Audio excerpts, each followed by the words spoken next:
Salam sejahtera bagi kita semua. Perkenalkan, nama saya Teresya. Saya adalah mahasiswa PPG dalam jabatan tahun 2023. Hari ini, tanggal 4 Desember 2023, saya akan mengadakan layanan dasar berupa bimbingan kelompok dengan teknik simulation game.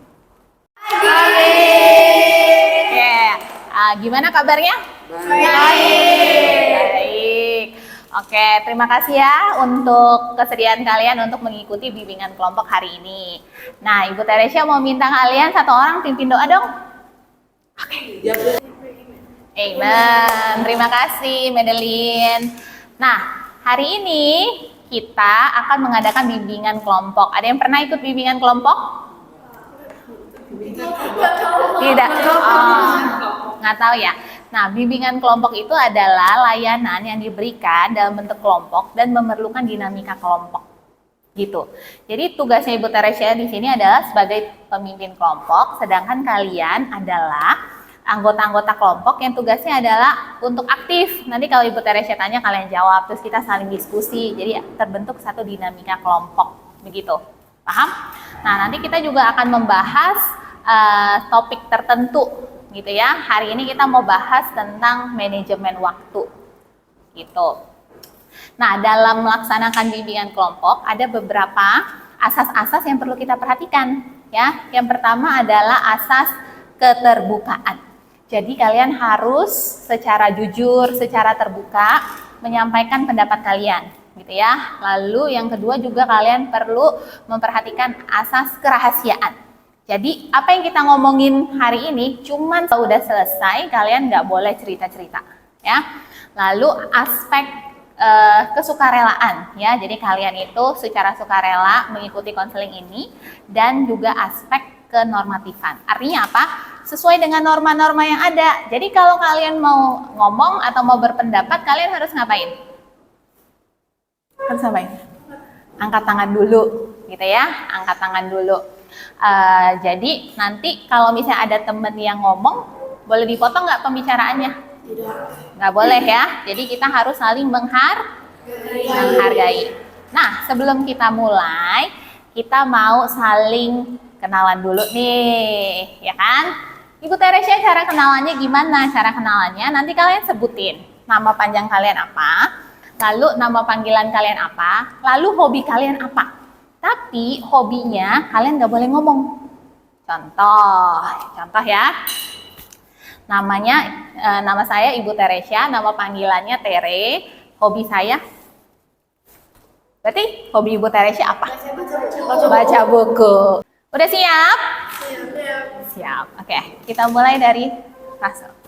Nama saya Rasul Regan Nusif. Nama panggilan saya adalah Rasul. Nah, hobi aku. Oke. Lanjut. Saya Laris Vita, panggilan saya itu Latri dan hobi saya adalah Oke, nah sekarang Ibu Teresya mau tanya. Madeline.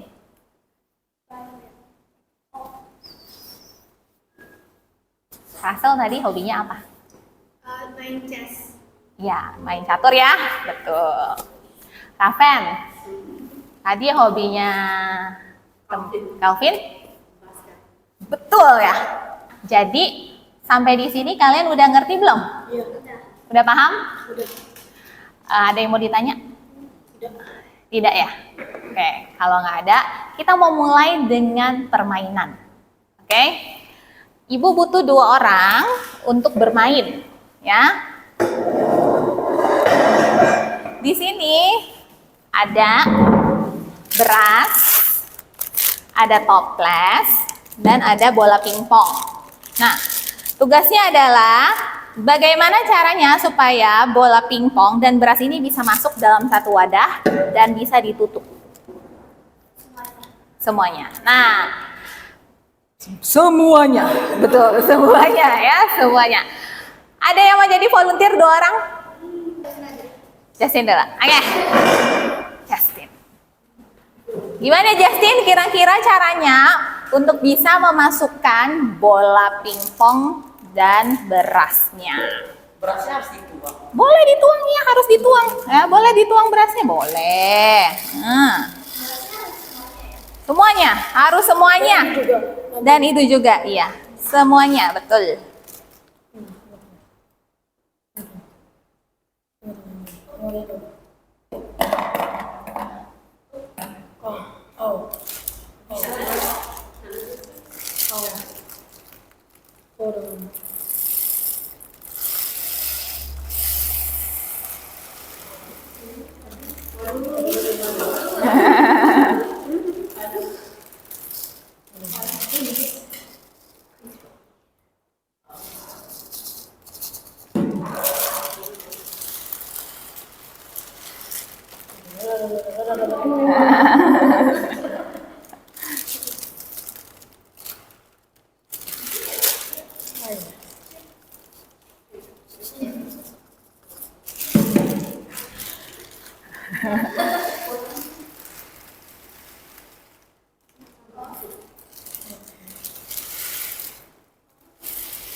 Yeah, Justin berhasil ya. Yeah. Medi mau coba atau ada cara lain kira-kira untuk bisa memasukkan bola pingpong dengan berasnya?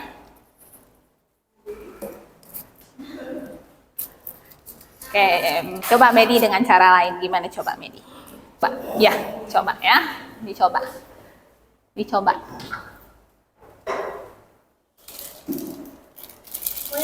Ya, coba. Supaya temennya tahu nih, kira-kira bisa nggak ya kalau berasnya semua, terus dimasukin bola pingpongnya? Bisa nggak ya? Coba ya. Oke, coba masukin. Coba masukin. Dikubur ya? Nggak apa-apa, udah taruh aja coba. Nggak apa-apa. Iya, ya nggak usah dikuburin. Ya, udah. Oke. Coba tutup, bisa gak? Bisa. Bisa tapi kurang masuk ya. Oke, boleh duduk. Thank you buat Medi sama Justin. Nah, jadi apa sih inti dari permainan ini? Ada yang bisa kasih tahu ke Ibu? Manajemen, oke. Nah, jadi ibaratnya ini toples ini adalah waktu. Waktu kita ada berapa banyak sih? 24 jam ya. Setiap orang dikasih Tuhan sama nggak waktunya? 24 jam kan? Iya. Nah, waktu 24 jam itu kadang-kadang kita rasa ada yang cukup, ada yang enggak. Ya kan? Kayaknya kebanyakan dia 24 jam. Ada yang bilang kurang nih 24 jam. Padahal Tuhan sama-sama kasih kita semuanya 24 jam. Nah, waktu bisa diputar kembali nggak sih? Nggak bisa. Nggak bisa ya, jadi waktu itu sangat berharga bukan? Nah, ibaratkan ini bola pingpong adalah tugas-tugas kalian yang penting. Ya, tugas-tugas kalian yang penting sebagai anak sekolah apa sih? Sebagai siswa? Belajar, apalagi? Bikin PR, apalagi? Ya, belajar untuk exam ya. Sebentar lagi udah mau exam ya. Betul. Nah, lalu kita ibaratin lagi nih. Beras ini sebagai kegiatan kita yang kurang penting sebenarnya atau kegiatan sampingan kita. Contohnya apa sih kegiatan main handphone, apalagi? Main game, apalagi? Nonton, apalagi? Tidur. Tidur kurang penting ya? Tidur kelamaan ya. Tidur tetap penting ya, tapi kalau kelamaan jadinya kita wasting time ya. Nah, Jadi toplesnya itu kayak waktu gitu. betul. Jadi toplesnya itu waktunya. Tadi ketika Justin masukin apa dulu? Bola pingpong kan? Artinya dia masukin kegiatan-kegiatan yang penting dulu, ya kan? Kegiatan-kegiatan yang penting dulu. Akhirnya bisa ditutup nggak? Bisa ya. Tapi tadi Medi kita coba sebaliknya gitu ya. Kita masukin dulu berasnya, kegiatan-kegiatan yang kurang penting gitu ya. Terus baru dimasukin yang penting-penting. Kira-kira waktunya jadi cukup nggak? Nggak cukup ya. Contoh misalnya, aku males nih, aku mau main handphone dulu ya. Habis itu tiba-tiba waktunya udah sampai malam. Baru keinget, oh iya aku ada PR. Lupa kerjain kan? Terus udah malam, udah ngantuk kan? Terus kalau besoknya nggak kerjain tugas, apa yang terjadi? Kalau di Iya, di minus ya skornya ya kan? Nah, tapi sebaliknya, kalau kalian udah kerjain PR dulu, udah belajar dulu, gimana? santai. Iya, lebih lega kan? Lebih santai kan? Lebih enak nggak? Lebih enak ya. Jadi waktunya yang 24 jam itu juga jadi cukup ya. Nah, hari ini kita mau bahas tentang manajemen waktu. Ada yang bisa kasih tahu Ibu Teresia apa itu manajemen waktu? Apa sih artinya deh manajemen waktu? Apa? Bikin schedule, Waktunya dipilih-pilih. Oke, organize waktunya dipilih-pilih. Kita harus tahu waktu kita kapan selesai dan gimana kapan kita mandi, kapan kita makan, kapan kita tidur. Jangan kayak dibatasin gitu, jangan over. Oke, jadi kita harus bikin schedule gitu ya supaya kita tahu kapan waktunya ini, waktunya itu gitu ya. Ada lagi yang mau kasih pendapat? Ada lagi? Yes. Mengatur jam Mengatur jam. Contohnya gimana? kayak kerjain itu yang penting dulu. Penting dulu, betul ya, kayak tadi ya dari games kita tadi. Nah, dari pendapat kalian semua itu benar ya. Jadi manajemen waktu itu adalah cara kita bisa mengatur waktu kita supaya kita itu bisa memanfaatkan waktu dengan baik dan kita itu nggak ada waktu yang terbuang sia-sia, gitu ya. Jadi kita juga bisa menyeimbangkan antara belajar, bermain, istirahat, semuanya jadi seimbang, ya. Menurut kalian manajemen waktu itu ada manfaatnya nggak sih? Kira-kira manfaatnya apa? Ada yang mau ngasih pendapat? Kita bisa lebih produktif. Kita bisa lebih produktif, apalagi? Nggak apa? Nggak membuang waktu, apalagi?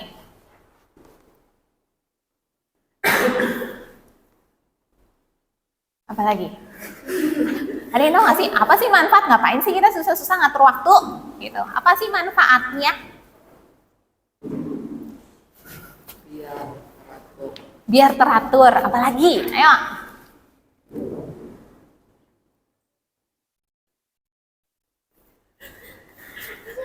Hasil, Justin? Tidak terlalu stres. Tidak terlalu stres. Oke, betul. Apa lagi? Kalian pinter-pinter ya. Ayo, apa lagi?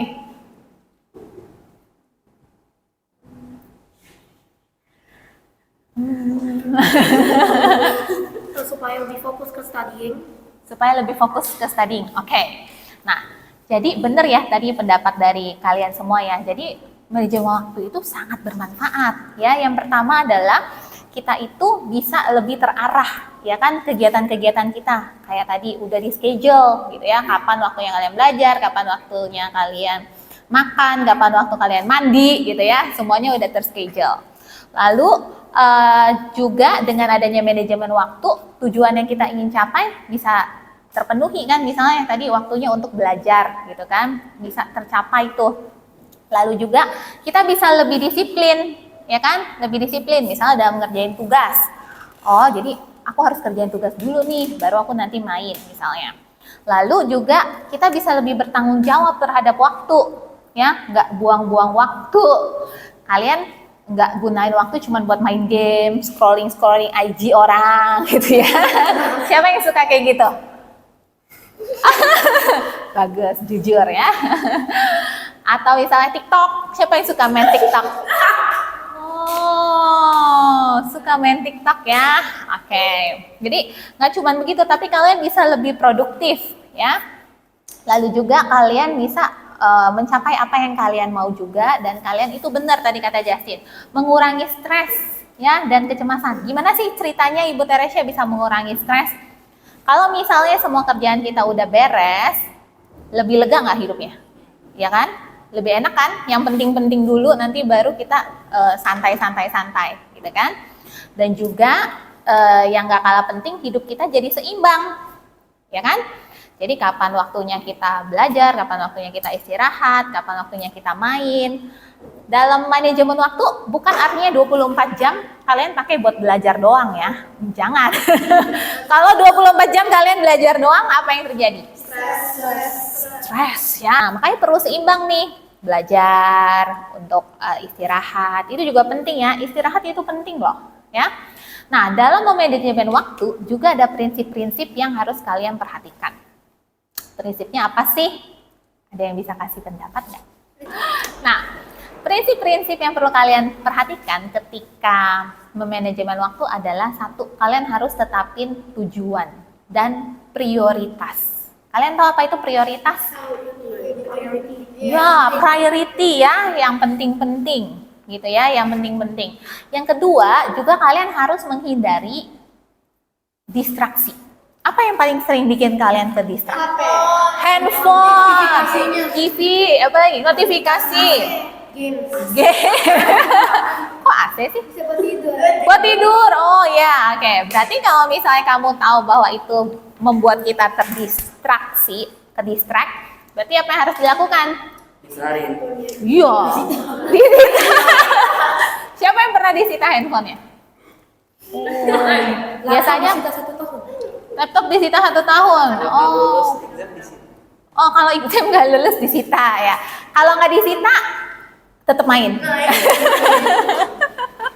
Terus selama disita handphonenya, kalian ngapain biasanya? Biasanya kalau lagi belajar itu kayak bengong, iya kayak Terus abis itu baca lagi, bengong lagi. Oh Itu gitu. kayak main pensil-pensil. Oh, oke. Nah, itu berarti dampaknya handphone kan? Berarti udah kecanduan kan? Ya kan? Kalau nggak ada handphone rasanya hidupnya sepi gitu ya. Rasanya ada yang kurang nih gitu. Tapi sebenarnya kalau misalnya itu membuat kamu distraksi, ya sebaiknya jangan. Misalnya kayak sekarang kan kalian udah mau exam kan? Kalian kan harusnya paling penting ngapain? Belajar. Berarti yang ke distraksi itu, iya, handphonenya disimpan dulu sementara, ya, disimpan dulu sementara. Buat apa sih? Supaya kalian fokus belajar, gitu ya. Nanti kalau misalnya weekend tetap boleh nggak kalau kalian lagi ujian? Kadang-kadang boleh Sedikit, oke. Ya, biasa mami pasti ada limitasi kan, dibatasin waktunya. Masa seharian dari pagi sampai malam main gitu ya? Siapa yang di sini dari pagi sampai malam bisa main terus? Main game, IG, TikTok. Break time. Sering. Enggak sih, tapi mami kasih main kalau mau. Oke. Bisa nggak mandi? Masih, kalau itu masih. Masih. Makan? Makan mandi itu masih. Oh, mandi makan masih. Tapi satu bisa lo belanja. Oke. Nah, berarti harus dikurangin ya Justin ya, supaya hidupnya seimbang ya, hidupnya jadi seimbang. Nah, yang selanjutnya itu prinsipnya apa lagi? Kita harus berani mengatakan tidak. Contoh, misalnya lagi mau ujian nih, terus teman kamu telepon sampai sejam, 2 jam. Ada yang pernah kayak gitu? Kemarin. Kalau main ujian. Kalau main game. Kemarin. Enggak sampai 2 jam. Oke. Nah, berarti kalian kalau misalnya lagi disuruh belajar, temennya ganggu, kalian berani nggak ngomong, aku belajar dulu ya, gitu. Miss, tapi susah Miss. Kenapa? Karena kayaknya kayak bener-bener udah stuck gitu. Tempting ya? Cobaan ya? Bilang dulu aja, kayak misalnya, sorry ya, aku lagi belajar, nanti kita telepon lagi ya, nanti kalau aku udah selesai belajar, misalnya gitu. Boleh kan? Enggak sih, kalau I lagi calling sama friend, I sama temen I belajar together. Oh, belajar together. Wah, itu nice tuh ya. Jadi itu bisa dimanfaatkan juga ya. Lalu selanjutnya yang kalian juga perlu penting untuk perhatikan adalah bahwa kalian itu jangan menunda-nunda. Ya, kalian sering nggak menunda-nunda? Itu apa? Menunda. Sering banget. Ya, betul. Misalnya nih ada PR, nanti aja lah. Itu aku. nanti aja lah, aduh itu deadline-nya masih lama lah, Senin depan, nanti aku kerjanya hari Minggu gitu ya. Nah terus pas Minggu pergi gereja, ke mall, jalan-jalan, akhirnya apa? Lupa kerjain PR gitu ya. Jadi kalau misalnya ada PR sebaiknya gimana dong? Betul, dikerjain dulu ya. Misalnya gurunya udah kasih tau nih ada PR ini, ya nanti pulang kerjain dulu supaya apa? Nggak nunda-nunda. Kalau nunda-nunda nanti jadinya apa? Ada yang tahu nggak? Selain lupa, Bisa diminus. bisa diminus. Selain itu apa? Dihukum, bisa ngantuk. Nah, yang paling penting adalah kalau misalnya kalian tunda nih, misalnya hari ini dikasih PR Chinese, besok dikasih PR Math, besoknya dikasih PR English, besoknya dikasih PR agama, besoknya dikasih PR apa lagi gitu. Ya, tambah banyak, ya tambah banyak. Makin menumpuk nggak? Makin banyak nggak? Makin stres, betul Medi ya. Jadi harus pinter-pinter mengelola waktu, mengatur waktu. Kalau hal-hal yang kurang penting, ya nggak usah gitu ya. Lalu selanjutnya yang penting adalah apa? Komitmen untuk tepat waktu, on time. Siapa yang di sini kalau datang ke sekolah on time? Nah, jadi prinsip-prinsip dari manajemen waktu kalian ngerti nggak? Apa aja juga? Tadi Ibu Teresia udah jelasin. Apa ayo? Prioritas, betul apa lagi? Mengatur jam, apa lagi? Jangan tunda-tunda, betul apa lagi? Ini harus pas kalau kerjain tepat waktu. Ya, perlu tepat waktu. Ya, betul. Apa lagi?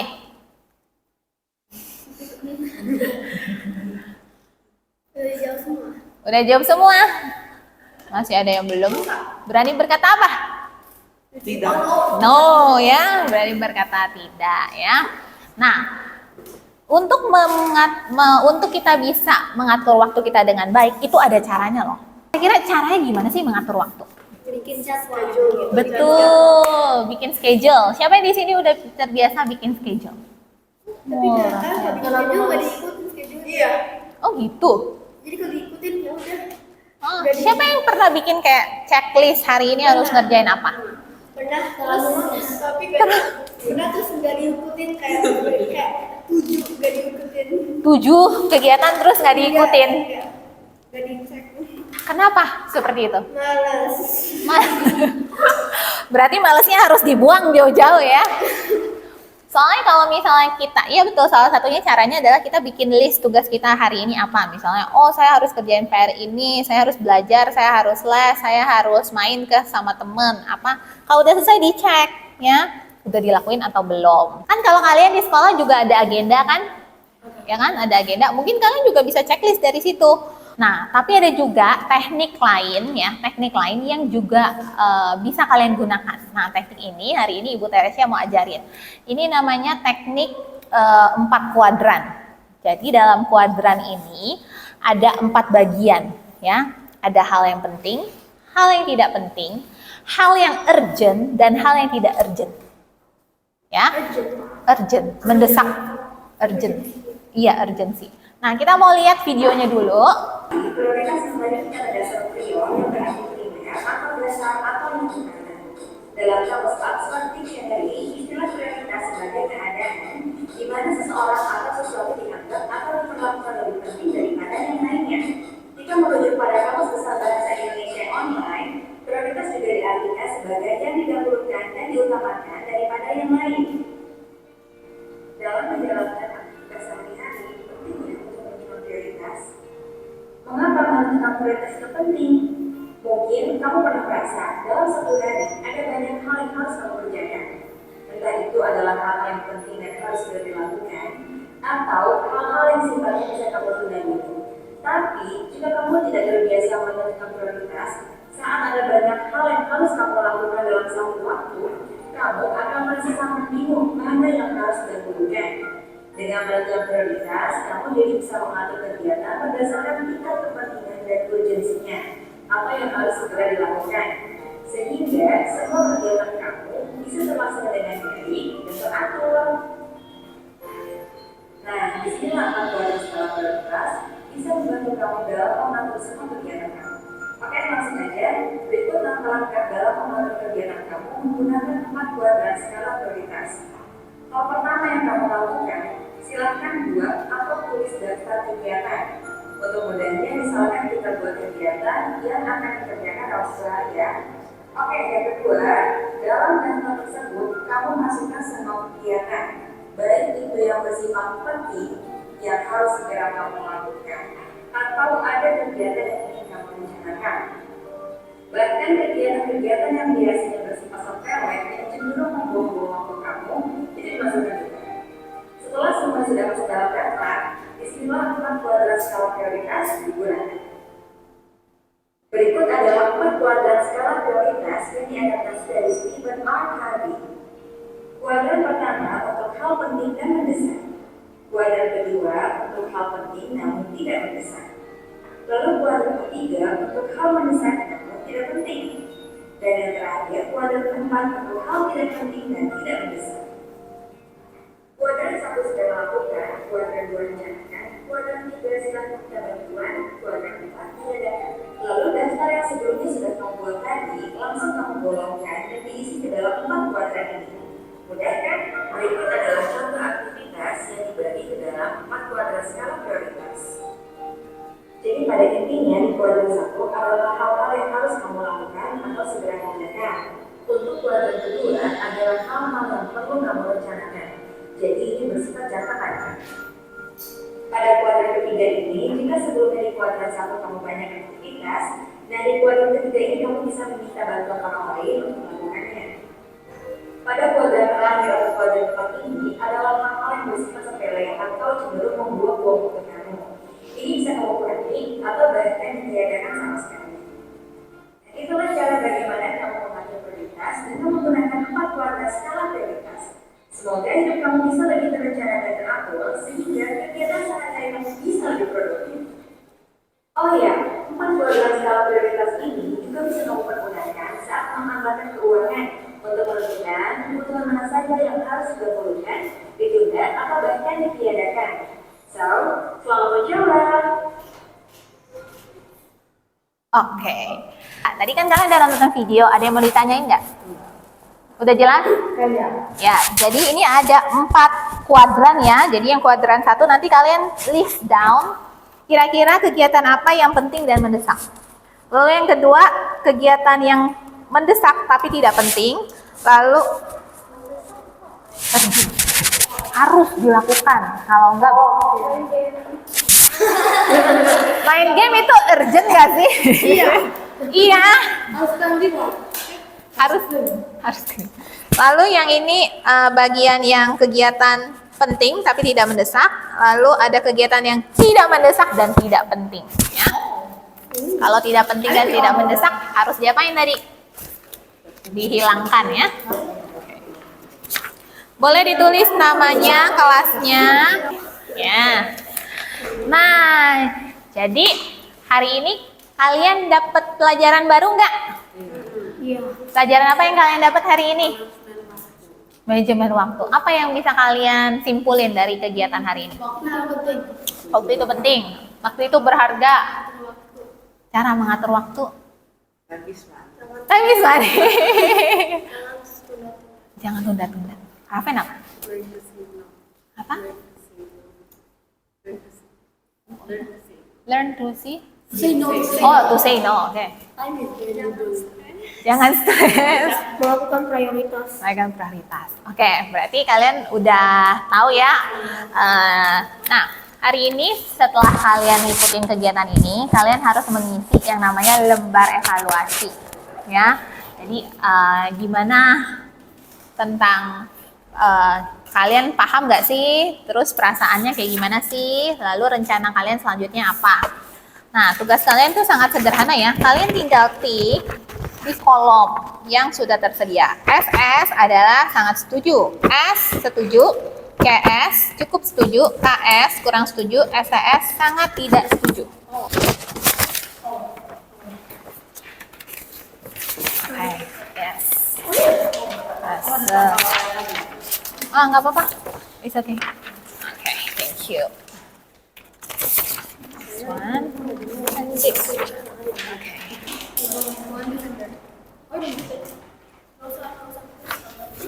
Nggak usah nulis, nggak apa-apa. Udah? Oke. Oke. Menerima guru. Acceptance. Kamu merasa diterima nggak sih sama ibu? Gitu maksudnya.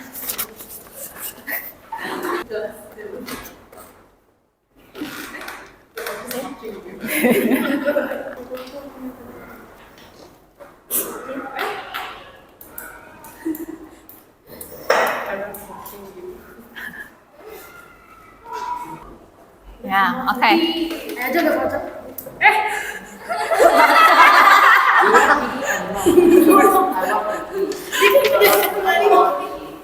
Oke, jadi layanan bimbingan kelompok kita sampai di sini. Kalau lain kali Ibu Teresia ajak kalian bimbingan kelompok, mau nggak? Ini kalian belajar banyak hal dan kita mau tutup, kan sebentar lagi juga akan ada lesson berikutnya. Ada yang mau pimpin doa? Oke, thank you semuanya untuk kehadirannya hari ini.